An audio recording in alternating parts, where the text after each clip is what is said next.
Last lecture में આપણે સજીવોની દ્વિનામી નામકરણ પદ્ધતિ વિશે સમજ્યા। લિનિયસ નામના વૈજ્ઞાનિકે સજીવોની દ્વિનામી સજીવોને વૈજ્ઞાનિક નામ આપવા માટેની દ્વિનામી નામકરણ પદ્ધતિ આપી હતી, જેમાં વૈજ્ઞાનિક નામમાં કોઈપણ સજીવના વૈજ્ઞાનિક નામમાં પ્રથમ અક્ષર પ્રજાતિનો અને બીજો શબ્દ છે એ જાતિનો હોય છે। જાતિના નામ પછી જે તે વૈજ્ઞાનિક જેણે એની શોધ કરી છે એ વૈજ્ઞાનિકનું નામ લખવામાં આવે છે અને ત્યાર પછી આ પ્રજાતિ અને જાતિ ભેગા મળી અને સજીવનું વૈજ્ઞાનિક નામ લખવામાં આવે છે। વૈજ્ઞાનિક નામ આખા વિશ્વમાં કોઈપણ સજીવનું એક જ હોય છે, એના સ્થાનિક નામ જુદા જુદા હોઈ શકે, પણ વૈજ્ઞાનિક નામ જીવશાસ્ત્રીય નામ અથવા જેને આપણે જીવવિજ્ઞાનિક નામ કહેવાય છે, જીવશાસ્ત્રી નામ કહેવાય છે, સાયન્ટિફિક નેમ, એ આખા વિશ્વમાં માત્ર એક જ હોય છે અને એને સાર્વત્રિક નામ તરીકે ઓળખવામાં આવે છે।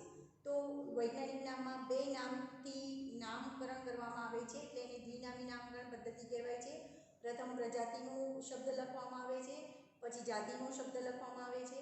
પ્રજાતિનો પહેલો લેટર કેપિટલ લખવામાં આવે છે, બાકીના લેટર નાની લિપિમાં, એ જ રીતે જાતિના બધા જ લેટર નાની લિપિમાં લખવામાં આવે છે। વૈજ્ઞાનિક નામ પછી જે તે વૈજ્ઞાનિકે જે નામની શોધ કરી છે એની પાછળ એનું નામ ટૂંકમાં લખવામાં આવે છે। પછી આ જે વૈજ્ઞાનિક નામ છે એને લેટિન ભાષામાં લખવામાં આવે છે, ઇટાલિક અથવા લેટિન ભાષામાં લખવામાં આવે છે અને બંને નામની નીચે અંડરલાઇન એટલે કે લીટી કરવામાં આવે છે, બરાબર। તો આ એના જે અગત્યના મુદ્દા છે જીવશાસ્ત્રી અથવા દ્વિનામી નામકરણ પદ્ધતિના મહત્વના નિયમો જે છે એ તમારે યાદ રાખવાના છે, જે 2 માર્ક્સમાં પૂછી શકાય। હવે એના પછીનો આગળનો જે ટોપિક છે એ છે વર્ગીકૃત કક્ષાઓ। આગળ ચેપ્ટરની શરૂઆતમાં જ મેં વાત કરી હતી કે કોઈપણ સજીવ દાખલા તરીકે ઓળખાય છે, ચાહે વનસ્પતિ હોય કે પ્રાણી, પહેલાં જ્યારે એની શોધ કરવામાં આવી અથવા પહેલાં જ્યારે દેખાવામાં આવે કે આ સજીવ છે કોઈ, બરાબર, તો એને એના બાહ્ય લક્ષણોના કે આંતરિક લક્ષણોના આધારે જે તે ગ્રુપમાં કે સમુદાયમાં મૂકવામાં આવે છે। તેમાં પહેલું જ મેં લક્ષણ તમને કીધું હતું, દાખલા તરીકે કોઈ સજીવ છે તો એ સજીવ એ હરિત દ્રવ્ય ધરાવે છે તો એને વનસ્પતિ સૃષ્ટિમાં મૂકવામાં આવે છે। હરિત દ્રવ્ય ધરાવતું ન હોય તો પ્રાણી સૃષ્ટિમાં મૂકવામાં આવે છે।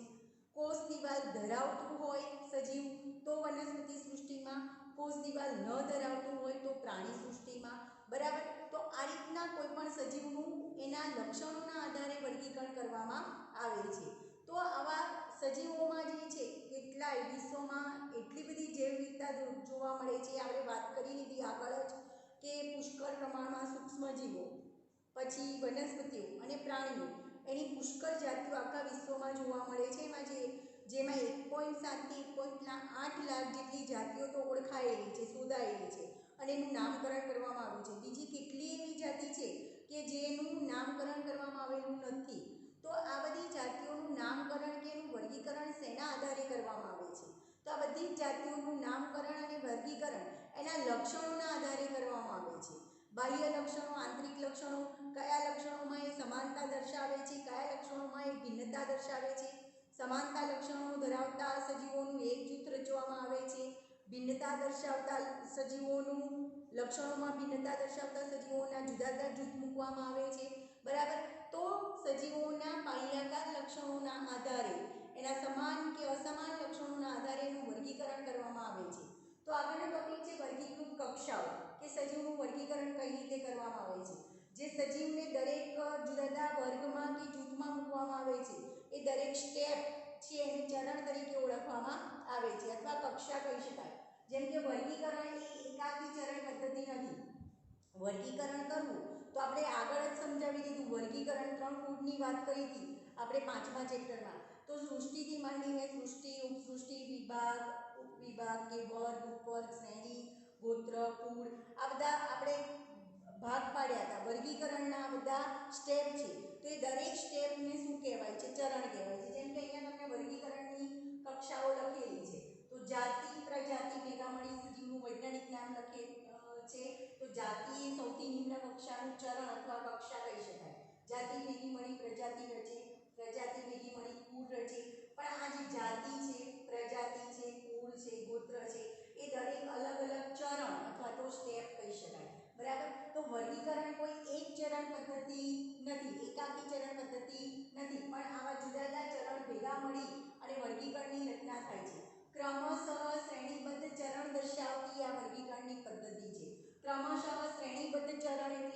દાખલા તરીકે જાતિ ભેગી મળી પ્રજાતિ બનાવે છે, પ્રજાતિ ભેગી મળી કુળ બનાવે છે, કુળ ભેગા મળી ગોત્ર બનાવે છે, ગોત્ર ભેગા મળી વર્ગ બનાવે છે, વર્ગ ભેગા મળી સમુદાય કે વિભાગ બનાવે છે અને સમુદાય કે વિભાગ ભેગા મળી સૃષ્ટિની રચના કરે છે। તો આ બધા જ ચરણો છે, સ્ટેપ છે, એ શ્રેણીબદ્ધ ગોઠવાયેલા છે। તો વર્ગીકરણ એ ક્રમશઃ શ્રેણીબદ્ધ ચરણ દર્શાવતી પદ્ધતિ છે, બરાબર। જો કક્ષા બધી દ્રષ્ટિએ વર્ગીકૃત વ્યવસ્થાનો ભાગ હોય તો એને વર્ગીકૃત કક્ષા તરીકે ઓળખવામાં આવે છે। જેમ કે આ એક કક્ષા, આ બીજી કક્ષા, ત્રીજી કક્ષા, એને ચરણ પણ કહી શકાય, એને જ કક્ષા જ કહી શકાય। તો આ વર્ગીકરણ કક્ષા એ બધી જ દ્રષ્ટિએ વર્ગીકૃત વ્યવસ્થાનો ભાગ હોય તો એને વર્ગીકૃત કક્ષા તરીકે ઓળખવામાં આવે છે। જેમ કે આ એક વર્ગીકૃત કક્ષા, બીજી વર્ગીકૃત કક્ષા, બરાબર। બધી જ કક્ષાઓ ભેગી મળી અને વર્ગીકૃત શ્રેણી રચે છે। તો આખી આ શ્રેણી રચાઈ કહેવાય, વર્ગીકૃત શ્રેણી રચી કહેવાય અને આ વર્ગીકૃત કક્ષાઓ કહેવાય।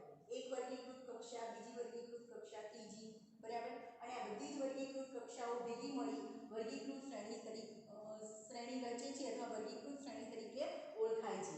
જે તે હરોળ માટે વર્ગીકી શબ્દ પણ પ્રયોજાય છે। દાખલા તરીકે આ જાતિ છે, આ પ્રજાતિ છે, આ કુળ છે, એને હું કક્ષા પણ કહી શકું, એને હું ચરણ પણ કહી શકું અને એના માટે વર્ગીકી શબ્દ પણ વપરાય છે, બરાબર। દાખલા તરીકે તમને એક એક્ઝામ્પલ આપેલું છે કે કીટકો, કીટક એટલે કયા? માખી, મચ્છર, વંદો, બરાબર, મધમાખી, આ બધા કીટક સમુદાયમાં આવે, બરાબર। તો આ કીટક સમુદાયના જે સજીવો છે એ ત્રણ જોડ સાંધાવાળા ઉપાંગો ધરાવે છે, બરાબર। તો એનું વર્ગીકરણ કઈ રીતે કરવામાં આવે છે કે જેટલા સજીવો ઓળખાયા કે જેમાં સાંધાવાળા ઉપાંગો જોવા મળે છે તો એ સાંધાવાળા ઉપાંગો ધરાવતા સજીવોનું એક જૂથ રચાય છે અને એ જૂથને કક્ષા તરીકે કે હરોળ તરીકે ઓળખવામાં આવે છે। અથવા એમ કહી શકાય કે જેટલા સાંધાવાળા, ત્રણ જોડ સાંધાવાળા ઉપાંગો ધરાવે છે એ બધા જ સજીવોને એક જૂથ કે એક હરોળ કે એક કક્ષામાં મૂકવામાં આવે છે। એટલે હરોળ કે એને કક્ષા કહી શકાય અથવા જૂથ કે એને કક્ષા કહેવાય છે અને આવી જુદી જુદી કક્ષાઓ કે હરોળ ભેગી જુદી જુદી કક્ષાઓ એ હરોળનું સૂચન કરે છે, બરાબર। દાખલા તરીકે મેં તમને એક એક્ઝામ્પલ આપ્યું કે જુદા જુદા સજીવો જેમાં સાંધાવાળા, ત્રણ જોડ સાંધાવાળા ઉપાંગો ધરાવતા સજીવોનું એક જૂથ અથવા એક કક્ષા રચાય છે, બરાબર। તો એ જ રીતે બીજા કોઈ લક્ષણને ધ્યાનમાં રાખો, જેમ કે સસ્તન સમુદાયના પ્રાણીઓ, તો જેટલા પ્રાણીઓ સ્તન ગ્રંથિ ધરાવે છે એનું એક જૂથ, આ એક લક્ષણના આધારે જે સજીવોમાં સ્તન ગ્રંથિ ધરાવે છે અથવા જોવા મળે છે એ સજીવોનું એક જૂથ અથવા એક કક્ષા, બરાબર। પછી જે સજીવો, પક્ષીઓ છે, પક્ષીઓની આપણે વાત કરીએ તો કેમ એને આપણે પક્ષીઓના જૂથમાં મૂકીએ છીએ? તો એ પાંખો ધરાવે છે, ઉડવા માટેનું એક લક્ષણ ધરાવે છે, કયું? તો પાંખો ધરાવે છે, તો પાંખો ધરાવતા સજીવોનું આખું એક જૂથ, બરાબર। પછી પેટેથી, જેમાં હાથ પગ ઉપાંગો જેવી રચના ના હોય અને પેટેથી સરકીને ચાલતા હોય એવા પ્રાણીઓનું એક જૂથ જેને સરીસૃપ તરીકે ઓળખવામાં આવે છે, બરાબર। એ જ રીતે એવા સજીવો કે જે પાણી અને જમીન બંનેમાં વસવાટ કરે છે તો એવા સજીવોનું જૂથ એને ઉભયજીવી સમુદાય કહેવાય છે અથવા ઉભયજીવી કક્ષા તરીકે એને ઉભયજીવી જૂથમાં મૂકવામાં આવે છે। તો દરેક પ્રાણી કે દરેક વનસ્પતિ અથવા તો સૂક્ષ્મજીવો છે એને એના લક્ષણોના આધારે કોઈ જૂથ કે કક્ષા કે હરોળમાં મૂકવામાં આવે છે અને એના આધારે એની આખી વર્ગીકૃત શ્રેણી રચાય છે, સૃષ્ટિથી માંડીને જાતિ સુધીનું। એમાં સૃષ્ટિ મોટામાં મોટો સમુદાય મોટામાં મોટો સમૂહ કહી શકાય, જ્યારે જાતિ નાનામાં નાની નિમ્ન કક્ષાની હરોળ અથવા તો જૂથનું સૂચન કરે છે, બરાબર। તો આ રીતના તમે યાદ રાખજો કે દાખલા તરીકે આપણે વૈજ્ઞાનિક નામમાં કીધું કે કોઈ પણ સજીવનું વૈજ્ઞાનિક નામ, એમાં બે શબ્દ લખવામાં આવે છે, પ્રથમ શબ્દ પ્રજાતિ અને બીજો શબ્દ જાતિ। પણ તમારે એટલું યાદ રાખવાનું, જાતિ ધરાવતા જે સજીવો છે એ કોમન લક્ષણો, સામાન્ય લક્ષણો વધુ પ્રમાણમાં ધરાવતા હોય છે, વધુ સામાન્ય લક્ષણો એમાં જોવા મળે છે। તો જાતિ, જુદી જુદી જાતિ ભેગી મળી પ્રજાતિ રચાશે। આગળ આપણે એની ડિટેલમાં વાત કરીશું, જાતિ, પ્રજાતિ, કુળ, ગોત્ર બધું। અત્યારે ફક્ત આ યાદ રાખજો કે જાતિ ભેગા મળી પ્રજાતિની, જુદી જુદી જાતિ ભેગી મળી પ્રજાતિની રચના કરે છે, પ્રજાતિનો સમૂહ અથવા તો જૂથ એ કુળની રચના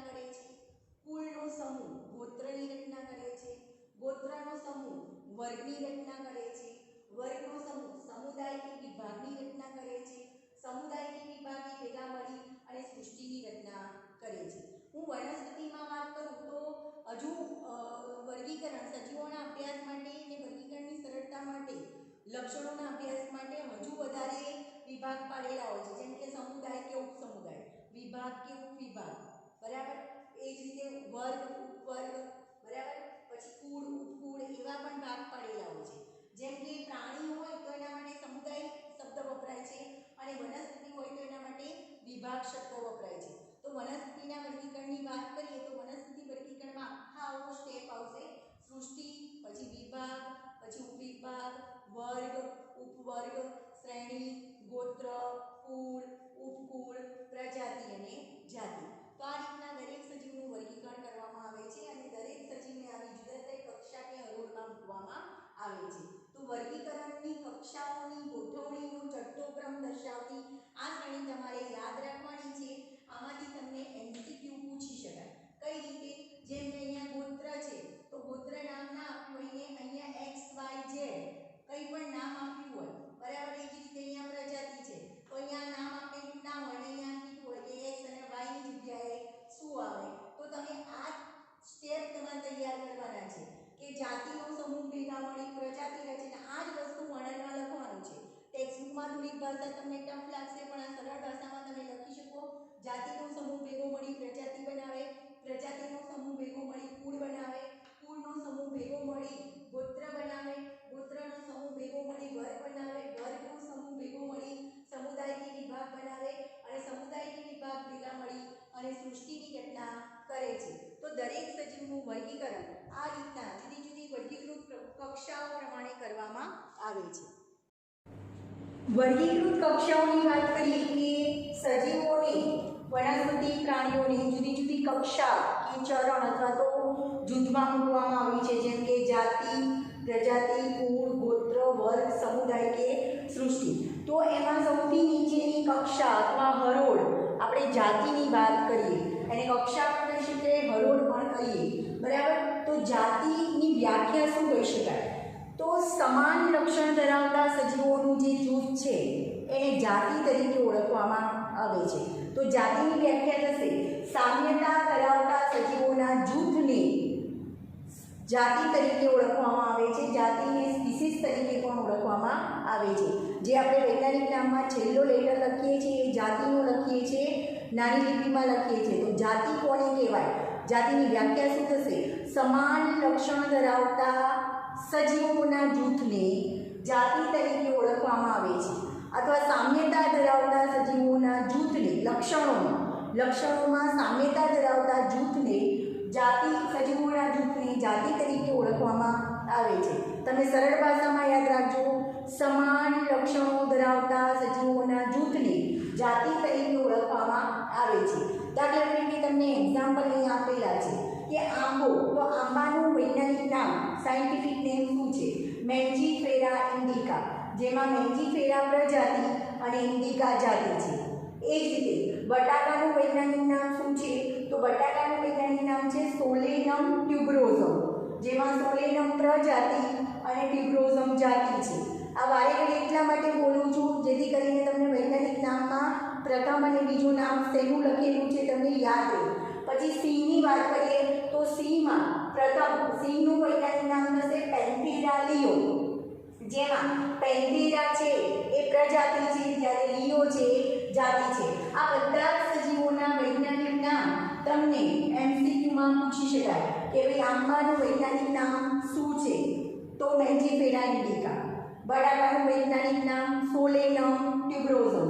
સિંહનું વૈજ્ઞાનિક નામ પેન્થેરા લિયો, જેમાં મેન્જીફેરા, સોલેનમ અને પેન્થેરા પ્રજાતિ કહેવાશે, જ્યારે ઇન્ડિકા, ટ્યુબરોઝમ અને લિયો એ જાતિ કહેવાશે. તો તમને વર્ણનમાં આપ્યું છે કે જાતિ અથવા જેને ઇંગ્લિશમાં સ્પીસીસ તરીકે ઓળખવામાં આવે છે.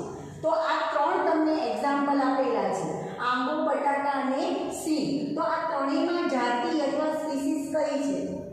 તો પાછળનું નામ એ જાતિ અથવા સ્પીસીસનું છે. ઇન્ડિકા, ટ્યુબરોઝમ અને લિયો એ ત્રણ જાતિનું નામ છે, જ્યારે પ્રજાતિ, જેને ઇંગ્લિશમાં જીનસ તરીકે ઓળખવામાં આવે છે, તો પ્રજાતિના નામ કયા છે? આગળનું પહેલું નામ એ પ્રજાતિ કહેવાય, તો મેન્જીફેરા, સોલેનમ અને પેન્થેરા એ પ્રજાતિના નામ છે, બરાબર. તો ત્રણ વૈજ્ઞાનિક નામ તમને આપેલા છે. એ ત્રણેય નામમાં પ્રજાતિ અને જાતિનું નામ કયું છે એ પૂછી શકાય, ત્રણેયનું વૈજ્ઞાનિક નામ પૂછી શકાય, બધા જ MCQ તમને નીટમાં પૂછી શકાય. હવે આગળ આપણે વાત કરીએ કે દરેક પ્રજાતિ એક જ કઈ જાતિ ના ધરાવે. પ્રજાતિમાં પણ ઘણી બધી જાતિ હોય. જેમ કે અહીંયા તમને આપેલું છે કે બટાકા, તો બટાકાની પ્રજાતિ કઈ છે? સોલેનમ. હવે સોલેનમ ખાલી ટ્યુબરોઝમ એટલી એક જાતિ જ ના ધરાવે, તો પ્રજાતિ એક કે એક કરતાં વધુ જાતિ ધરાવી શકે છે. કોઈ પણ પ્રજાતિ એક કે એક કરતાં વધુ જાતિ ધરાવી શકે છે. દરેક પ્રજાતિ એક કે એક કરતાં વધારે ચોક્કસ જાતિ ધરાવતી હોય છે. અને એનું એક્ઝામ્પલ આપેલું છે કે પેન્ટેરા, જે સિંહની આપણે પ્રજાતિની વાત કરી, તો એની પ્રજાતિ કઈ છે? સિંહની પ્રજાતિ પેન્ટેરા છે. હવે પેન્ટેરા પ્રજાતિ છે એની એક જાતિ કઈ છે? લિયો. તો એની બીજી એક જાતિ પણ છે પેન્ટેરા પ્રજાતિ, એની એક બીજી જાતિ પણ છે, એને ટાઇગ્રીસ નામની બીજી જાતિ પણ જોવા મળે છે. તો પેન્ટેરા પ્રજાતિ એને બે જાતિ જોવા મળે છે, એક લિયો અને બીજી ટાઇગ્રીસ. તો બંને યાદ રાખજો, પેન્ટેરા પ્રજાતિની કેટલી જાતિઓ જોવા મળે છે? તો બે જાતિ. કઈ? એક લિયો અને બીજી ટાઇગ્રીસ. એટલા માટે યાદ રાખવાનું કે દરેક પ્રજાતિને ફક્ત એક જ જાતિ હોતી નથી, એક કે એક કરતાં વધારે જાતિ હોઈ શકે. એ જ રીતે તમને બીજું એક્ઝામ્પલ આપેલું છે સોલેનમનું. તો સોલેનમ છે, તો સોલેનમને ફક્ત એક જ જાતિ ના હોય, ટ્યુબરોઝમ એક જ જાતિ નથી, આ એક જાતિ તો છે, પણ એના સિવાય બીજી બે જાતિ પણ સોલેનમમાં જોવા મળે છે, સોલેનમ પ્રજાતિમાં. તો સોલેનમ પ્રજાતિમાં બીજી બે જાતિ જોવા મળે છે. કઈ બે જાતિ? તો સોલેનમ નાઇગ્રમ જાતિ અને બીજી મેલોન્જીના એટલે કે રીંગણ. આપણે સોલેનેસી કુળની વાત આગળ 5મા ચેપ્ટરમાં શીખી ગયા.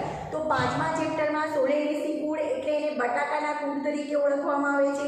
તો બટાકાનું વૈજ્ઞાનિક નામ થશે સોલેનમ ટ્યુબરોઝમ. એ સિવાય આપણે રીંગણનું નામ શીખ્યા હતા, રીંગણનું નામ થશે સોલેનમ મેલોન્જીના. અને એ સિવાય ટીંડુડી નામની વનસ્પતિની વાત કરી હતી, જેનું વૈજ્ઞાનિક નામ છે સોલેનમ નાઇગ્રમ. બરાબર. તો સોલેનમ પ્રજાતિની આટલી 3 જાતિ છે. કઈ 3 જાતિ? એક ટ્યુબરોઝમ, બીજી નાઇગ્રમ અને ત્રીજી મેલોન્જીના. એટલે એમ કહી શકાય કે એક પ્રજાતિ, દરેક પ્રજાતિ છે એને કોઈ એક જ જાતિ હોય એવું જરૂરી નથી. એક, બે અથવા બે કરતાં વધારે જાતિ પણ હોઈ શકે. જેમ કે પેન્ટેરા પ્રજાતિને બે જાતિ છે, જેમ કે લિયો અને ટાઇગ્રીસ. એ જ રીતે સોલેનમ પ્રજાતિમાં 3 જાતિ જોવા મળે છે. કઈ 3 જાતિ? તો એક ટ્યુબરોઝમ, એક નાઇગ્રમ અને એક મેલોન્જીના. બીજું એક એક્ઝામ્પલ તમને આપ્યું છે માનવીનું વૈજ્ઞાનિક નામ શું થશે? હોમો સેપિયન્સ. એ માનવીનું સાયન્ટિફિક નેમ, વૈજ્ઞાનિક નામ છે, જેમાં હોમો પ્રજાતિ થશે અને સેપિયન્સ જાતિ થશે. બરાબર. તો દરેક વૈજ્ઞાનિકમાં આ વસ્તુ યાદ રાખજો. પહેલાં જાતિની વ્યાખ્યા યાદ રાખજો. જાતિની વ્યાખ્યા શું થશે? સમાન લક્ષણો ધરાવતા સજીવોના જૂથને જાતિ તરીકે ઓળખવામાં આવે છે, અથવા લક્ષણોમાં સમાનતા ધરાવતા સજીવોના જૂથને જાતિ તરીકે ઓળખવામાં આવે છે. દાખલા તરીકે તમને અહીંયા 3 એક્ઝામ્પલ આપેલા છે. આંબો, જેનું વૈજ્ઞાનિક નામ છે મેન્જીફેરા ઇન્ડિકા. બટાકા, જેનું વૈજ્ઞાનિક નામ છે સોલેનમ ટ્યુબરોઝમ.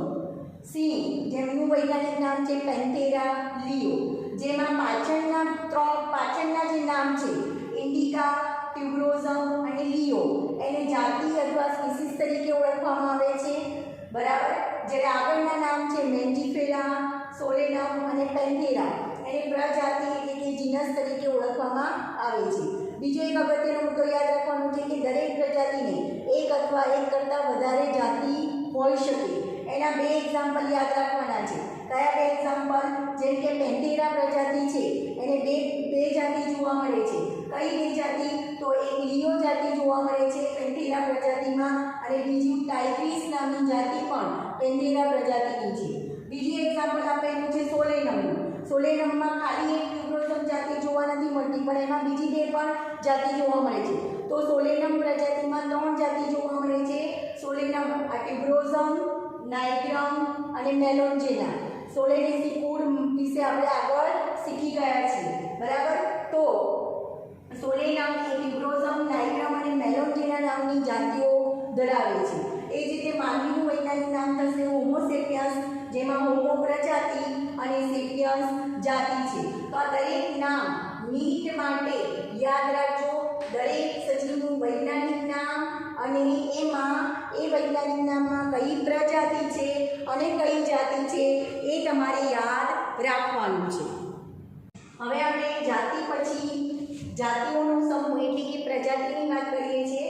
તો પહેલા પ્રજાતિની વ્યાખ્યા તમારે યાદ રાખવાની છે કે પ્રજાતિ એટલે કે જીનસ એટલે શું? તો નજીકના ગાઢ સંબંધ ધરાવતી જાતિઓના જૂથને પ્રજાતિ તરીકે ઓળખવામાં આવે છે. ફરી વ્યાખ્યા યાદ રાખજો. નજીકના ગાઢ સંબંધ ધરાવતી જાતિઓના જૂથને પ્રજાતિ તરીકે ઓળખવામાં આવે છે. ટૂંકમાં તમારે એટલું યાદ રાખવાનું, જાતિઓનું જૂથ અથવા જાતિઓનો સમૂહ એને પ્રજાતિ તરીકે ઓળખવામાં આવે છે.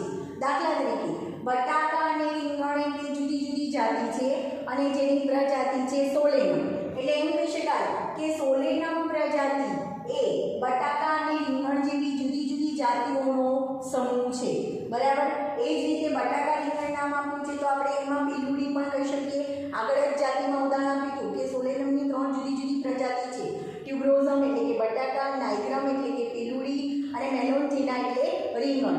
તો એમ કહી શકાય કે સોલેનમમાં 3 જુદી જુદી જાતિઓ છે. સોલેનમ પ્રજાતિમાં 3 જુદી જુદી જાતિઓ છે. કઈ 3? નાઇગ્રમ, ટ્યુબ્રોઝમ અને મેલોન્થેના. બરાબર. એટલે કે પીલુડી, બટાકા અને રીંગણ એ 3 જુદી જુદી જાતિઓ ભેગી મળી અને સોલેનમ પ્રજાતિની રચના કરે છે. એટલે વ્યાખ્યા કહી શકીએ કે નજીકના ગાઢ સંબંધ ધરાવતી જાતિઓના જૂથને નો સમાવેશ પ્રજાતિમાં થાય છે. જેમ કે સોલેનમ પ્રજાતિમાં બટાકા અને રીંગણ જેવી જુદી જુદી જાતો જોવા મળે છે. એ જ રીતે પ્રાણીઓનું ઉદાહરણ લઈએ તો પ્રાણીઓમાં પેન્થેરા એક પ્રજાતિ છે. આ પેન્થેરા પ્રજાતિમાં 3 જુદી જુદી જાતિ જોવા મળે છે. જેમ કે તમને ખબર છે સિંહ એટલે કે લાયન, જેનું સાયન્ટિફિક નેમ છે પેન્થેરા લિયો, જેમાં પેન્થેરા પ્રજાતિ છે, લિયો જાતિ છે.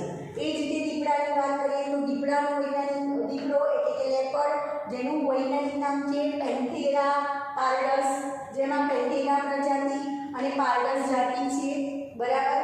વાઘ, ટાઈગર, જેનું સાયન્ટિફિક નેમ છે પેન્થેરા ટાઇગ્રીસ, જેમાં પેન્થેરા પ્રજાતિ અને ટાઇગ્રીસ જાતિ છે. તો તમારે અહીંયા યાદ રાખવાનું છે કે પેન્થેરા જે પ્રજાતિ છે એની 3 જુદી જુદી જાતિ છે. કઈ? તો લિયો, પછી પાર્ડસ અને ટાઇગ્રીસ. બરાબર. તો તમને એવા પ્રશ્ન પૂછી શકાય કે પેન્થેરા પ્રજાતિમાં કઈ કઈ જાતિનો સમાવેશ થાય છે? લિયો, પાર્ડસ અને ટાઇગ્રીસ. બરાબર. અથવા એમ ક્વેશ્ચન પૂછી શકાય કે લિયો, પાર્ડસ અને ટાઇગ્રીસ એ કઈ પ્રજાતિમાં, આ જાતિઓનો કઈ પ્રજાતિમાં સમાવેશ થાય છે? તો પેન્થેરામાં. એ જ રીતે પેન્થેરા જેવી બીજી એક પ્રજાતિ પણ છે જેનું નામ છે ફેલિસ, અને આ ફેલિસ એ બિલાડી એટલે કે કેટ્સની પ્રજાતિ છે. બિલાડી જે જાતિ છે એની પ્રજાતિનું નામ ફેલિસ છે, જે પેન્થેરા જેવી જ પ્રજાતિ છે, પણ પેન્થેરામાં એનો સમાવેશ થતો નથી. પેન્થેરા જેવી જ બીજી પ્રજાતિ જેનું નામ છે ફેલિસ, અને ફેલિસ પ્રજાતિમાં બિલાડી એટલે કે કેટ્સનો સમાવેશ થાય છે. તો આ બધા જ ઉદાહરણ છે જેના વૈજ્ઞાનિક નામ અને એ વૈજ્ઞાનિક નામમાં કઈ પ્રજાતિ છે અને કઈ જાતિ છે, કઈ પ્રજાતિમાં કેટલી કેટલી જાતિ જોવા મળે છે, અથવા જાતિઓ ભેગી મળી અને કઈ પ્રજાતિની રચના કરે છે એ પણ તમારે યાદ રાખવાનું છે. કુળની વાત કરીએ. કુળ એટલે કે ફેમિલી. તો ફેમિલીની વ્યાખ્યા શું થશે? પ્રજાતિ અને જાતિની સાપેક્ષમાં ઓછી સમાનતા ધરાવતા સંબંધિત પ્રજાતિઓનું જૂથ એને કુળ અથવા ફેમિલી તરીકે ઓળખવામાં આવે છે. જેમ જેમ આપણે જાતિ, પ્રજાતિ, કુળ આગળ ઉપરની શ્રેણી કે કક્ષામાં જતા જઈશું એમ એમ લક્ષણમાં સમાનતા ઓછી જોવા મળશે. બરાબર. તો કુળની વ્યાખ્યા થશે પ્રજાતિ અને જાતિની સાપેક્ષમાં ઓછી સમાનતા સાથેના સંબંધિત પ્રજાતિઓના જૂથને કુળ તરીકે ઓળખવામાં આવે છે. અને સરળ ભાષામાં પ્રજાતિની વ્યાખ્યા થશે કે પ્રજાતિઓના જૂથને કુળની વ્યાખ્યા થશે પ્રજાતિઓના જૂથ અથવા તો પ્રજાતિઓના સમૂહને કુળ તરીકે ઓળખવામાં આવે છે. જેની વ્યાખ્યા તમને આપેલી છે કે કુળ, અને બીજી વસ્તુ કે કુળમાં કયા લક્ષણોને ધ્યાનમાં રાખવામાં આવે છે? તો વનસ્પતિ અને પ્રાણીઓ એ બંનેના, જેમ કે વનસ્પતિની વાત કરું તો વનસ્પતિના વાનસ્પતિક અને પ્રાગણિક બંને લક્ષણોને ધ્યાનમાં રાખી અને કુળનું વર્ણન કરવામાં આવે છે। જે આગળના ચેપ્ટરમાં આપણે 5મા ચેપ્ટરમાં શીખી ગયા 3 કુળ, કયા 3 કુળ શીખ્યા? ફેબેસી, સોલેનેસી અને લિલિએસી કુળ, જેમાં કુળમાં સમાવિષ્ટ બધી વનસ્પતિના વાનસ્પતિક લક્ષણો અને પ્રાગણિક લક્ષણોનો આપણે ઉલ્લેખ કરેલો છે। તો કુળનું વર્ણન અથવા કોઈપણ સજીવને કયા કુળમાં મૂકવું એના બાહ્ય લક્ષણોના આધારે એનું વર્ગીકરણ કરવામાં આવે છે। એમાં ખાસ કરીને વાનસ્પતિક અને પ્રાગણિક લક્ષણોના આધારે કોઈપણ સજીવને કુળમાં મૂકવામાં આવે છે। જેમ કે અહીંયા તમને એક્ઝામ્પલ આપેલું છે કે સોલેનેસી કુળ છે, તો સોલેનેસી કુળમાં 3 પ્રજાતિનો સમાવેશ થાય છે। કઈ 3 પ્રજાતિ? સોલેનમ, પિટુનિયા અને ધતુરા, આ 3 જુદી જુદી પ્રજાતિ છે, બરાબર। એ 3 પ્રજાતિનો સોલેનમની જે પ્રજાતિ છે, આ જે 3 પ્રજાતિ છે એ 3 પ્રજાતિનો સમાવેશ આ કુળમાં કરવામાં આવે છે, બરાબર। તો યાદ રાખજો, સોલેનેસી કુળમાં 3 જુદી જુદી પ્રજાતિઓનો સમાવેશ થાય છે। કેમ કહી શકાય કે પ્રજાતિઓનું જૂથ એને કુળ તરીકે ઓળખવામાં આવે છે। તો સોલેનેસી કુળમાં સોલેનમ, પિટુનિયા અને ધતુરા જેવી પ્રજાતિનો સમાવેશ થાય છે। તો તમને અહીંયા એમસીક્યુમાં પૂછી શકાય કે સોલેનેસી કુળમાં કઈ કઈ પ્રજાતિનો સમાવેશ થાય છે? તો સોલેનેસી કુળમાં સોલેનમ, પિટુનિયા અને ધતુરા જેવી પ્રજાતિનો સમાવેશ થાય છે। એ જ રીતે પ્રાણીઓની વાત કરીએ તો ફેલિડી નામનું કુળ છે। આ ફેલિડી કુળમાં સિંહ એટલે કે લિયો, ટાઇગ્રીસ એટલે કે વાઘની પ્રજાતિ, પાર્ડસ એટલે કે દીપડો અને આ જે પેન્ટેરા પ્રજાતિ છે એ પેન્ટેરા પ્રજાતિનો ફેલિડી કુળમાં સમાવેશ થાય છે, બરાબર। લિયો એટલે કે સિંહ, ટાઇગ્રીસ એટલે કે વાઘ, પેરડસ એટલે કે દીપડો, જે પેન્ટેરા પ્રજાતિની જાતિઓ છે, તો એ પેન્ટેરા પ્રજાતિના સમૂહને ફેલિડી કુળમાં મૂકવામાં આવે છે। એ જ રીતે ફેલિડી કુળમાં બીજું એક પ્રજાતિ પણ મૂકવામાં આવે છે। કઈ પ્રજાતિ? બિલાડીની પ્રજાતિ, અને બિલાડીની પ્રજાતિને ફેલિસ તરીકે ઓળખવામાં આવે છે, બરાબર। તો ફેલિડી કુળમાં 2 પ્રજાતિનો સમાવેશ થાય છે। કઈ 2 પ્રજાતિ? એક પેન્થેરા અને બીજી ફેલિસ, આ 2 પ્રજાતિનો સમાવેશ ફેલિડી કુળમાં થાય છે। એ જ રીતે કૂતરા અને બિલાડીની આપણે વાત કરીએ તો બંને કે લક્ષણોમાં સમાનતા કે અસમાનતા દર્શાવે છે। તો કૂતરા માટેની બિલાડીનું કુળ થશે ફેલિડી કુળ, એટલે કે બિલાડીનો સમાવેશ ફેલિડી કુળમાં કરવામાં આવ્યો છે, જ્યારે કૂતરાનો સમાવેશ કેનિડી કુળમાં કરવામાં આવ્યો છે। તો દરેક પ્રાણી કે વનસ્પતિ એના કુળનું નામ તમારે યાદ રાખવાનું છે। જેમ કે સોલેનમ, પિટુનિયા અને ધતુરા જેવી પ્રજાતિનો સોલેનેસી કુળમાં સમાવેશ કરવામાં આવે છે। પછી સિંહ, વાઘ એટલે કે લિયો, ટાઇગ્રીસ અને પાર્ડસ જેવી જાતિ કે જે પેન્ટેરા પ્રજાતિમાં એનો સમાવેશ થાય છે, અને આ પેન્ટેરા પ્રજાતિનો સમાવેશ ફેલિડી કુળમાં કરવામાં આવ્યો છે। એ જ રીતે પેન્ટેરા જેવી બીજી જે બિલાડીની પ્રજાતિ જેને ફેલિસ તરીકે ઓળખવામાં આવે છે, એનો સમાવેશ પણ ફેલિડી કુળમાં કરવામાં આવે છે, અને કૂતરા જેવી પ્રજાતિનો સમાવેશ કેનિડી કુળમાં કરવામાં આવ્યો છે। તો દરેક સજીવના, પ્રાણી હોય કે વનસ્પતિ હોય, એ દરેકના કુળનું નામ તમારે યાદ રાખવાનું છે। હવે કુળ પછી આગળ આપણે વાત કરીએ ગોત્રની। અહીંયા ધ્યાન રાખતા રહેજો, જાતિ ભેગા મળી પ્રજાતિની રચના, પ્રજાતિ ભેગા મળી કુળની રચના, કુળ ભેગા મળી ગોત્રની રચના કરે છે। તો ગોત્ર એટલે કે ઓર્ડર, ગોત્રની વ્યાખ્યા શું થશે? સરખા લક્ષણો ધરાવતા કુળ ભેગા મળી અને ગોત્રની રચના કરે છે। સરખા લક્ષણો ધરાવતા કુળ ભેગા મળી અને ગોત્રની રચના કરે છે। દાખલા તરીકે આપણે અહીંયા તમને 2 ગોત્રના ઉદાહરણ આપેલા છે કે પહેલું ગોત્ર છે જેનું નામ છે પોલીમોનિયલ્સ ગોત્ર, અને આ પોલીમોનિયલ્સ ગોત્રમાં 2 જુદા જુદા કુળનો સમાવેશ થાય છે। એક કોન્વોલ્યુટેસી નામનું કુળ, વનસ્પતિનું કુળ, અને બીજું સોલેનેસી કુળ। સોલેનેસી કુળ વિશે તમે શીખી ગયા છે। તો આ કુળના લક્ષણો એ પુષ્પીય લક્ષણોના આધારે એને ગોત્રમાં મૂકવામાં આવે છે। તો કોન્વોલ્યુટેસી કુળ અને સોલેનેસી જેવા કુળને પોલીમોનિયલ્સ ગોત્રમાં મૂકવામાં આવે છે, જેમાં પુષ્પીય લક્ષણોમાં થોડી ઘણી સમાનતા જોવા મળે છે। એ જ રીતે આપણે પ્રાણીની વાત કરીએ તો ગોત્ર કાર્નિવોરા નામનું જે ગોત્ર છે એમાં બે કુળનો સમાવેશ થાય છે. કયા બે કુળ? એક ફેલિડી જે બિલાડીનું કુળ છે અને કેનિડી જે કૂતરાનું કુળ છે. આ બંને કુળને કાર્નિવોરા ગોત્રમાં મૂકવામાં આવે છે. તો તમને અહીંયા એક્ઝામ્પલ પૂછી શકાય કે પોલિમોનિયસ કુળમાં પોલિમોનિયસ ગોત્રમાં કયા કુળનો સમાવેશ થાય છે? તો પોલિમોનિયસ ગોત્રમાં કોન્વોલ્વેસી અને સોલેનેસી એવા બે કુળનો સમાવેશ થાય છે. એ જ રીતે કાર્નિવોરા નામનું જે ગોત્ર છે એમાં ફેલિડી અને કેનિડી કુળનો સમાવેશ થાય છે. બરાબર. અથવા તમને એમ પૂછી શકાય કે ફેલિડી અને કેનિડી કુળ એનો કયા ગોત્રમાં સમાવેશ થાય છે? તો કાર્નિવોરા. કોન્વોલ્વેસી અને સોલેનેસી કુળ એનો કયા ગોત્રમાં સમાવેશ થાય છે? તો પોલિમોનિયસ ગોત્રમાં એનો સમાવેશ થાય છે. હવે આગળ આપણે વાત કરીએ કે ગોત્ર ભેગા મળીને શું બનાવે છે? વર્ગ. એટલે કે ગોત્રનો સમૂહ ભેગો મળી વર્ગની રચના કરે છે. વર્ગ એટલે કે ક્લાસ. બરાબર. તો નજીકના સંબંધિત ગોત્રનો સમૂહ એને ક્લાસ તરીકે ઓળખવામાં આવે છે અથવા વર્ગ તરીકે ઓળખવામાં આવે છે. નજીકના સંબંધિત ગોત્રો ભેગા મળી અને વર્ગની રચના કરે છે અથવા ક્લાસની રચના કરે છે. જેમ કે સસ્તન વર્ગ છે એ સસ્તન વર્ગમાં કયા કયા ગોત્રનો સમાવેશ થાય છે? તો પ્રાઇમેટા ગોત્રનું એક નામ છે પ્રાઇમેટા. આ પ્રાઇમેટા ગોત્રમાં વાનર, ગોરિલા અને ગિબ્બન જેવા પ્રાણીનો સમાવેશ થાય છે.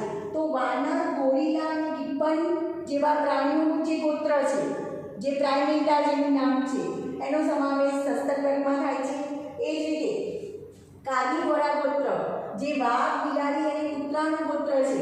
વાઘ, બિલાડી અને કૂતરાનું ગોત્ર છે કાર્નિવોરા અને કાર્નિવોરાનો સસ્તન વર્ગમાં સમાવેશ થાય છે. તો વર્ગો ગોત્રનો સમૂહ એને વર્ગ તરીકે ઓળખવામાં આવે છે. દાખલા તરીકે તમને પૂછી શકાય કે સસ્તન વર્ગમાં કયા ગોત્રનો સમાવેશ થાય છે? તો પ્રાઇમેટા અને કાર્નિવોરા ગોત્રનો સમાવેશ સસ્તન વર્ગમાં થાય છે. પછી એમ પણ પૂછી શકાય કે પ્રાઇમેટા ગોત્રમાં કયા કયા પ્રાણીઓનો સમાવેશ થાય છે? તો વાનર, ગોરિલા અને ગિબ્બન જેવા પ્રાણીઓનો સમાવેશ પ્રાઇમેટા ગોત્રમાં થાય છે અને પ્રાઇમેટા ગોત્રનો સમાવેશ સસ્તન વર્ગમાં થાય છે. એ જ રીતે કાર્નિવોરા ગોત્રમાં કયા પ્રાણીઓનો સમાવેશ થાય છે? વાઘ, બિલાડી અને કૂતરા જેવા પ્રાણીઓનો સમાવેશ કાર્નિવોરા ગોત્રમાં થાય છે અને કાર્નિવોરા અને પ્રાઇમેટા બંને ગોત્રનો સમાવેશ સસ્તન વર્ગમાં થાય છે. તો આ બધા જ એક્ઝામ્પલ તમારે નીટ માટે યાદ રાખવાના છે અને નીટમાં તમને આ બધા જ એક્ઝામ્પલ પૂછી શકાય. હવે આપણે વાત કરીએ સમુદાય કે વિભાગ. સમુદાયને ફાઇલમ તરીકે પણ ઓળખવામાં આવે છે અને સમુદાય એટલે શું? તો આપણે આગળ વાત કરી જાતિ ભેગી મળી પ્રજાતિની રચના કરે, પ્રજાતિઓનો સમૂહ કુળની રચના કરે, કુળનો સમૂહ ગોત્રની રચના કરે, ગોત્ર ભેગા મળી વર્ગની રચના કરે અને વર્ગનો સમૂહ એ સમુદાય કે વિભાગની રચના કરે છે. તો સમુદાય કે વિભાગની વ્યાખ્યા શું થશે? વર્ગોના સમૂહને સમુદાય કે વિભાગ તરીકે ઓળખવામાં આવે છે. જેમાં પ્રાણીઓ એટલે કે એનિમલ માટે સમુદાય શબ્દ વપરાય છે, જ્યારે વનસ્પતિ માટે વિભાગ શબ્દ વપરાય છે. જેમ કે તમને અહીંયા એક્ઝામ્પલ આપ્યું છે સમુદાય મેરુદંડી. હવે એક લક્ષણને ધ્યાનમાં રાખવું છે કે જે પ્રાણીઓ મેરુદંડ ધરાવે છે અને પૃષ્ઠ બાજુએ પોલું ચેતાતંત્ર ધરાવે છે, તો મેરુદંડ અને પૃષ્ઠ ભાગે પોલું ચેતાતંત્ર ધરાવતા પ્રાણીઓના જે વર્ગ છે જેમ કે સસ્તન વર્ગ, મત્સ્ય વર્ગ, મત્સ્ય એટલે માછલીનો વર્ગ, સસ્તન એટલે સ્તન ગ્રંથિ ધરાવતા પ્રાણીઓનો વર્ગ, મત્સ્ય એટલે માછલીનો વર્ગ, ઉભયજીવી એટલે એવા પ્રાણીઓનો વર્ગ જે પાણી અને જમીન બંને પર વસવાટ કરે છે, સરીસૃપ એટલે કે પેટે સરકીને ચાલનારા પ્રાણીઓનો વર્ગ અને વિહંગ એટલે કે ઉડી શકનારા પાંખો ધરાવતા પક્ષીઓનો વર્ગ. તો આ બધા જે વર્ગ છે સસ્તન, મત્સ્ય, ઉભયજીવી, સરીસૃપ અને વિહંગ જે મેરુદંડ ધરાવે છે અને પૃષ્ઠભાગે પોલું ચેતાતંત્ર ધરાવે છે, આ બધા જ પ્રાણીઓના વર્ગને એટલે કે સસ્તન, મત્સ્ય, ઉભયજીવી, સરીસૃપ અને વિહંગ એ બધાનો મેરુદંડી સમુદાયમાં સમાવેશ થાય છે. તો મેરુદંડી પ્રાણી કોને કહેવાય? જે પ્રાણી મેરુદંડ ધરાવતું હોય એને મેરુદંડી પ્રાણી તરીકે ઓળખવામાં આવે છે. હવે મેરુદંડ એટલે શું એ આગળ આપણે ચોથા ચેપ્ટરમાં શીખવાનું છે પ્રાણીઓના વર્ગીકરણમાં. અત્યારે ફક્ત તમે આટલું યાદ રાખજો, સમુદાય મેરુદંડીમાં વર્ગ, સસ્તન, મત્સ્ય, ઉભયજીવી, સરીસૃપ અને વિહંગનો સમાવેશ થાય છે, જે મેરુદંડ અને પૃષ્ઠ બાજુએ પોલું ચેતાતંત્ર ધરાવે છે. ત્યાર પછી આપણે જો વનસ્પતિની વાત કરીએ તો વનસ્પતિ માટે સમુદાય શબ્દનો ઉપયોગ કરવામાં આવતો નથી. વનસ્પતિ માટે વિભાગનો ઉપયોગ કરવામાં આવે છે, જેમ કે વર્ગ, દ્વિદળ અને એકદળ છે. આપણે આગળ વાત કરી હતી કે વનસ્પતિને બે વર્ગમાં વર્ગીકૃત કરવામાં આવે છે. જો બીજ બે બીજપત્રો ધરાવતું હોય તો એ બધી વનસ્પતિ દ્વિદળ વનસ્પતિ, અને જો બીજ એક જ બીજપત્ર ધરાવતું હોય તો એ બધી જ વનસ્પતિ એકદળ વનસ્પતિ. તો આ બંને વર્ગો જે છે, દ્વિદળ અને એકદળ વર્ગ, એનો વિભાગમાં સમાવેશ થાય છે. જેમ કે આવૃત બીજધારી, તો સૃષ્ટિ વનસ્પતિને બે વિભાગમાં વર્ગીકૃત કરી છે, અનાવૃત બીજધારી અને આવૃત બીજધારી. અનાવૃત બીજધારી કોને કહેવાય? જે વનસ્પતિના બીજમાં ઉપરની તરફ ફલાવરણનું આવરણ આવેલું ન હોય એને અનાવૃત બીજધારી વનસ્પતિ કહેવાય. અને આવૃત બીજધારી વનસ્પતિ કોને કહેવાય? તો જે બીજની ઉપર ફલાવરણનું આવરણ આવેલું હોય અથવા જે બીજ ફલાવરણથી ઢંકાયેલા હોય એને આવૃત બીજ તરીકે ઓળખવામાં આવે છે.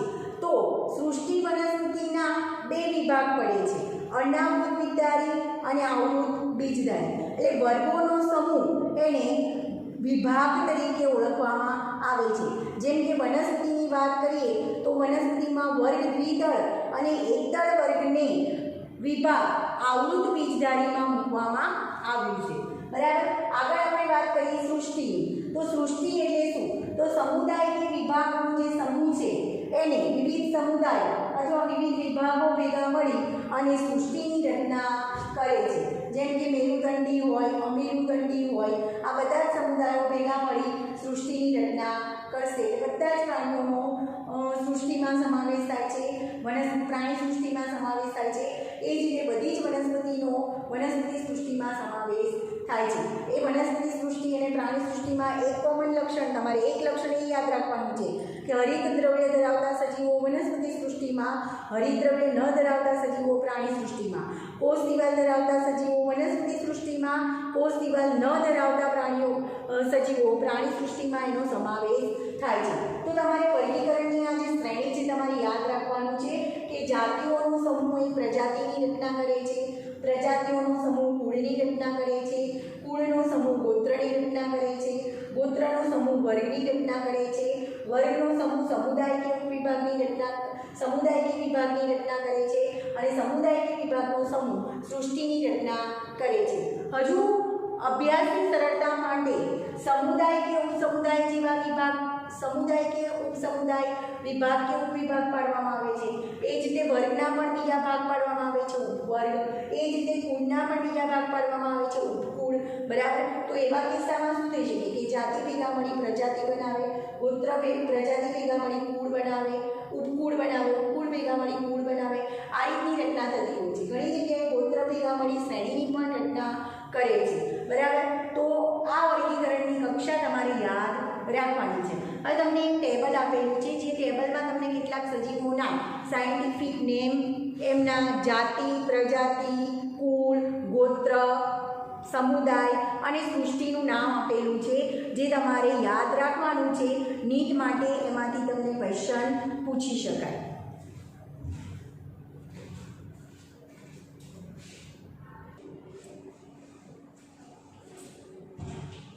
આપણે સજીવોની વર્ગીકરણ કક્ષાઓની વાત કરી કે વર્ગીકરણ કક્ષાઓમાં જુદી જુદી કક્ષા કે ચરણ કે સ્ટેપ આપેલા છે, જેમ કે જાતિ, પ્રજાતિ, કુળ, ગોત્ર, વર્ગ, સમુદાય. બરાબર. આ બધાની જ આપણે વ્યાખ્યા સમજાવી અને એક્ઝામ્પલ આપીને તમને સમજાવ્યું. તમારે એક અગત્યનો મુદ્દો એ યાદ રાખવાનો છે કે જેમ સૃષ્ટિથી જાતિ તરફ જઈએ એમ લક્ષણોમાં સમાનતા વધતી જાય છે. બરાબર. અને જેમ જાતિથી ઉપર સૃષ્ટિ તરફ જઈએ એમ લક્ષણોમાં ભિન્નતા જોવા મળે છે. તો આ પોઈન્ટ ખાસ યાદ રાખજો. સૃષ્ટિથી જાતિ તરફ જઈએ એમ લક્ષણોમાં સમાનતા જોવા મળે, અને જાતિથી ઉપર તરફ એટલે કે સૃષ્ટિ તરફ જઈએ એમ લક્ષણોમાં ભિન્નતા જોવા મળે છે. જે અગત્યનો મુદ્દો છે, જે તમારે યાદ રાખવાનું છે। હવે મોસ્ટ ટાઈમથી આ વસ્તુ તમને નીટમાં અને એમસીક્યુમાં પૂછી શકાય। ખાસ ધ્યાન રાખવાનું છે કે અહીંયા તમને એક ટેબલ આપેલું છે, કોષ્ટક આપ્યું છે, જેમાં 4 સજીવોના સાયન્ટિફિક નેમ, એમના પ્રજાતિ, કુળ, ગોત્ર, સમુદાય એ બધાના નામ યાદ રાખવાના છે અને જે તમને નીટમાં એમસીક્યુમાં પૂછી શકાય, બરાબર। અને આગળ જે આપણે થિયરી સમજાવી એ સાથે સાથે જે એક્ઝામ્પલ આપેલા છે, જેના સાયન્ટિફિક નેમ આપેલા છે, એ પણ તમારે યાદ રાખવાની છે। એની જાતિ પ્રજાતિના નામ યાદ રાખવાના છે। જેમ કે અહીંયા તમને 4 સજીવોના નામ આપેલા છે। મનુષ્ય, તો મનુષ્યનું વૈજ્ઞાનિક નામ અથવા એનું જીવશાસ્ત્રીય નામ કયું છે? હોમો સેપિયન્સ। જેમાં પ્રથમ નામ કયું હોય? પ્રજાતિ, એટલે કે મનુષ્યનો કયા પ્રજાતિમાં સમાવેશ થાય છે? હોમો, અને એની જાતિ કઈ કહેવાશે? સેપિયન્સ। તો આપણે શીખી ગયા કે વૈજ્ઞાનિક નામમાં પ્રજાતિ અને જાતિ એમ 2 નામ ભેગા થઈ અને વૈજ્ઞાનિક નામ બને છે। તો માનવનું વૈજ્ઞાનિક નામ થશે હોમો સેપિયન્સ, જેમાં હોમો પ્રજાતિ અને સેપિયન્સ જાતિ છે। ફરી અહીંયા પ્રજાતિનું નામ આપ્યું છે હોમો, બરાબર। પ્રજાતિ ભેગા મળી કુળની રચના કરે તો કુળનું નામ આપ્યું છે હોમિનિડી, બરાબર। પછી ગોત્ર એનું થશે પ્રાઇમેટા ગોત્રનો સસ્તન વર્ગમાં સમાવેશ થાય છે અને સસ્તન વર્ગનો મેરુદંડી સમુદાયમાં સમાવેશ થાય છે। તો યાદ રાખજો, મનુષ્ય એનું વૈજ્ઞાનિક નામ હોમો સેપિયન્સ, પ્રજાતિ હોમો, જાતિ સેપિયન્સ, કુળ હોમિનિડી, ગોત્ર પ્રાઇમેટા, વર્ગ સસ્તન, સમુદાય મેરુદંડી। એ જ રીતે બીજું એક્ઝામ્પલ આપ્યું છે તમને ગરમાખીનું। ગરમાખીનું વૈજ્ઞાનિક નામ થશે મસ્કા ડોમેસ્ટિકા। મસ્કા પ્રજાતિ થશે, ડોમેસ્ટિકા જાતિ થશે, બરાબર। ગરમાખીની પ્રજાતિ કઈ થશે? મસ્કા, અને એની જાતિ કઈ થશે? ડોમેસ્ટિકા। તો મસ્કા પ્રજાતિ થશે મસ્કીડી, કુળ ડિપ્ટેરા, ગોત્ર કીટક વર્ગ અને સમુદાય સંધિપાદ, બરાબર। તો નીચેથી ઉપર તરફ જઈએ અથવા ઉપરથી નીચે તરફ જઈએ તો સૃષ્ટિ, સંધિપાદ, પ્રાણી સૃષ્ટિ, પછી સમુદાય સંધિપાદ, વર્ગ કયો? કીટક, પછી ગોત્ર કયું? તો ડિપ્ટેરા, કુળ કયું? તો મસ્કીડી, પ્રજાતિ કઈ? મસ્કા, અને જાતિ કઈ? ડોમેસ્ટિકા। તો ઉપર તરફથી નીચે તરફ તમે એમ વર્ગીકરણ લખી શકો આ રીતના। જેમ તમને આગળ સમજાવ્યું હતું વનસ્પતિ સૃષ્ટિ માટે આપણે જ્યારે કુળનું સમજાવ્યું ત્યારે સૃષ્ટિ, પછી વિભાગ કે ઉપર જે આવે અહીંયા સૃષ્ટિ, પછી શું આવે? સમુદાય કે વિભાગ। તો અહીંયા સમુદાય, સૃષ્ટિ, પછી સમુદાય, પછી વર્ગ, પછી ગોત્ર, પછી કુળ, પછી પ્રજાતિ, અને પ્રજાતિ પછી છેલ્લે જાતિ, અને છેલ્લે એનું વૈજ્ઞાનિક નામ તમારે લખવાનું રહેશે। જેમ હું માનવની વાત કરું તો માનવ સૃષ્ટિ કયું આવે? પ્રાણી સૃષ્ટિ। સમુદાય કયું આવે? મેરુદંડી। પછી વર્ગ કયો આવે? સસ્તન। પછી ગોત્ર કયું આવે? પ્રાઇમેટા। કુળ કયું આવે? હોમિનિડી। પ્રજાતિ કઈ? હોમો, અને જાતિ કઈ? સેપિયન્સ। તો આ રીતનું વર્ગીકરણ દરેક સજીવનું જોવા મળે છે। એ રીતે ગરમાખીની વાત કરીએ તો ગરમાખી સૃષ્ટિ, પ્રાણી સૃષ્ટિ, સમુદાય સંધિપાદ, પછી વર્ગ કીટક, પછી ગોત્ર ડિપ્ટેરા, પછી કુળ મસ્કીડી, પછી પ્રજાતિ મસ્કા, અને જાતિ ડોમેસ્ટિકા। એ જ રીતે આંબાની વાત કરીએ તો આંબાનું વૈજ્ઞાનિક નામ છે મેન્જીફેરા ઇન્ડિકા, જેમાં મેન્જીફેરા પ્રજાતિ અને ઇન્ડિકા જાતિ છે। મેન્જીફેરા પ્રજાતિ, પછી એનું કુળ કયું થશે? એનાકાર્ડિયેસી કુળ, પછી એનું ગોત્ર થશે સેપિન્ડેલ્સ, એનો વર્ગ થશે દ્વિદળ, અને એનું સમુદાય અથવા એનું વિભાગ, મને સુધી માટે હવે સમુદાય શબ્દ વાપરતા નથી, વિભાગ શબ્દ વાપરીએ છીએ તો વિભાગ આવડું વિધાન। તો આ 3 કુળ વિશે આપણે સમજેલા છે। કયા 3 કુળ? સોલેનેસી, ફેટેસી અને લિલિએસી કુળ, જેનું વર્ગીકરણ મેં તમને સૃષ્ટિથી માંડી અને કુળ સુધીનું વર્ગીકરણ મેં તમને લખાવેલું છે। સૃષ્ટિ, પછી ઉપસૃષ્ટિ, વિભાગ, વર્ગ, ઉપવર્ગ, શ્રેણી, ગોત્ર, કુળ, બરાબર। આ બધા જ મુદ્દા તમને મેં લખાવેલા છે। હવે ઘઉંની વાત કરીએ તો ઘઉંનું વૈજ્ઞાનિક નામ થશે ટ્રિટિકમ એસ્ટિવિટમ, બરાબર। ટ્રિટિકમ એસ્ટિવમ, જેમાં ટ્રિટિકમ પ્રજાતિ છે અને એસ્ટિવમ જાતિ છે। જેનું કુળ થશે પોએસી કુળ, પછી ગોત્ર થશે પોએસ, અને વર્ગ થશે એકદળ વર્ગ, એકદળ બીજ ધરાવે છે, એટલે કે એકદળ એક જ બીજપત્ર ધરાવે છે। વર્ગ સમુદાય કે વિભાગ થશે આવૃત બીજધારી, બરાબર. તો આવૃત સૃષ્ટિ વનસ્પતિ, પછી વિભાગ આવૃત બીજધારી, વર્ગ એકદળી, ગોત્ર પોએસ, કુળ પોએસી, પ્રજાતિ ટ્રિટિકમ અને જાતિ એશિગમ. તો આ ચારેય સજીવોના તમારે સાયન્ટિફિક નેમ, પ્રજાતિ, જાતિ, કુળ, ગોત્ર, વર્ગ, સમુદાય કે વિભાગ એ તમારે યાદ રાખવાના છે, જે તમને નીટમાં MCQમાં પૂછી શકાય, અથવા જે વીકલી એક્ઝામ કે નીટ ગુજકેટ કે ગુજકેટમાં તો નહીં પણ નીટમાં અને જે વીકલી એક્ઝામ કે યુનિટ ટેસ્ટ લેવાય છે એમાં ખાસ કરીને MCQ આમાંથી વધારે પૂછાય છે, IMP છે. એટલે આ તમારે ખાસ તૈયાર કરી દેવાનું છે અને બધા જ સાયન્ટિફિક નેમ તમારે યાદ રાખવાના છે, બરાબર. તો આટલા નામ તમારે તૈયાર કરી દેવા.